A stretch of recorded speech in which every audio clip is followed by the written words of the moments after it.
जो चोर गाड़ियों को चोरी करके ले जाते हैं, आज उनके गाड़ियों का पाप डे बनेगा। आओ देखते हैं कौन सी गाड़ी चोरी की लगता है।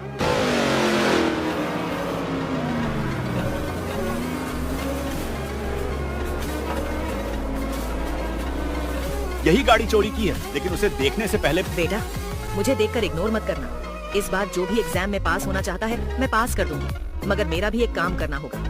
तुम्हें इस वीडियो को एक लाइक और चैनल को सब्सक्राइब करना होगा और 5 सच्चे मित्र को शेयर करना होगा। और मेरे बेटे जाते जाते कमेंट में सरस्वती माँ लिख दो। और इसका तो पापड़ी बन गया।